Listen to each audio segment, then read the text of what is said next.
Hey, good morning, my friend. Welcome back to the Ride In. It's Sunday morning. It is the Lord's Day, September the 14th, 2025.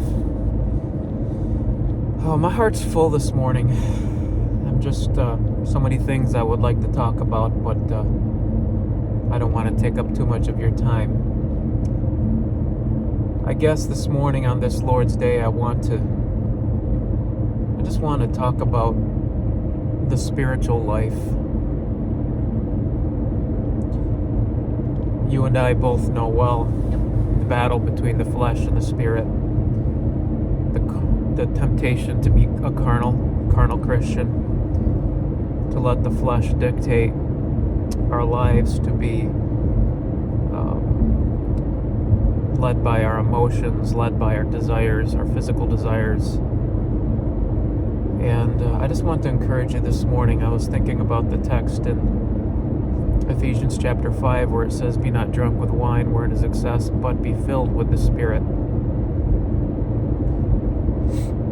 I don't know about you, but I often, when I think of that verse, I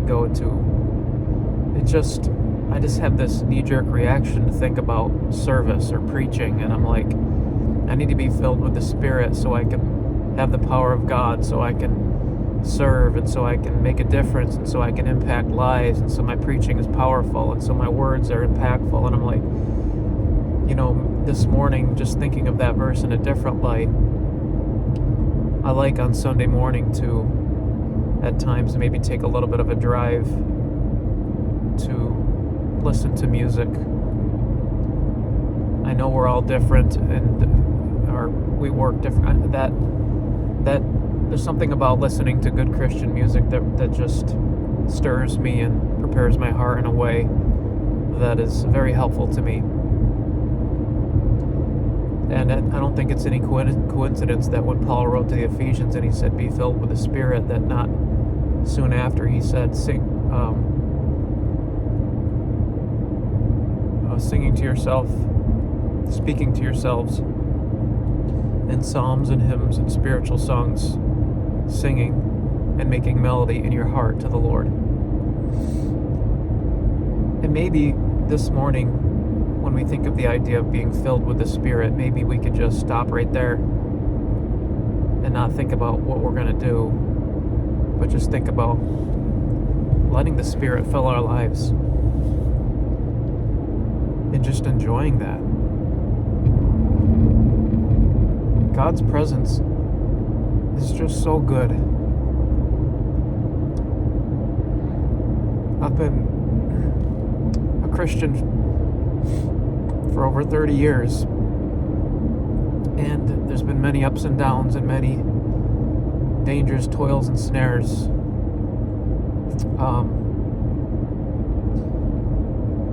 I've done the work of the Lord in the flesh, and I've been carnal, I've been proud, I've been a type of person that just isn't pleasing to the Lord. It may have looked good on the outside, but I certainly wasn't filled with the Spirit. I was filled with myself. I was filled with ambition. I was filled with a men-pleasing spirit. I gotta tell you, as I get older, there's nothing more freeing than being delivered from that mentality and just desiring to be filled with the Spirit and just a desire to be and do what God wants me to do.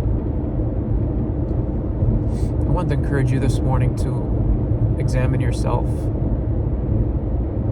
and look inside of you, who you are, and to see what is in there.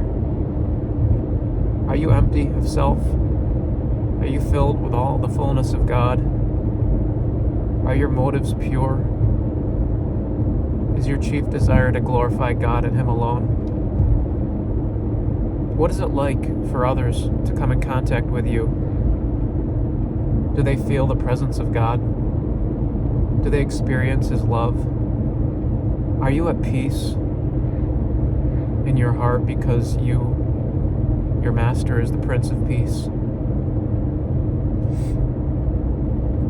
The people encounter a joyful person, a gentle person, a faithful person,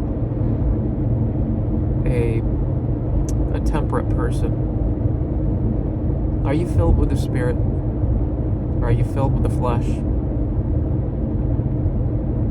What's your agenda, Christian? It's the Lord's day. I just want to challenge you this morning to get before God and say, Father, by your grace and with your help, the best way I know how, I give you my life. I give you this day. And I pray that you'd help me to empty myself of me. Fill my life with you. Not because of what I can do with your power, but because of who I am and the different person that I'll be, and because of the enjoyment that I'll receive in my relationship with God the Father. Oh, there's nothing better than to be at peace with God.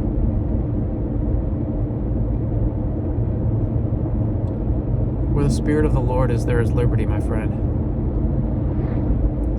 So many Christians are bound with the shackles of false expectations, of driven by their flesh, driven by pressure, driven by the fear of man. Give your life to the Lord. He is the best master that you could ever serve.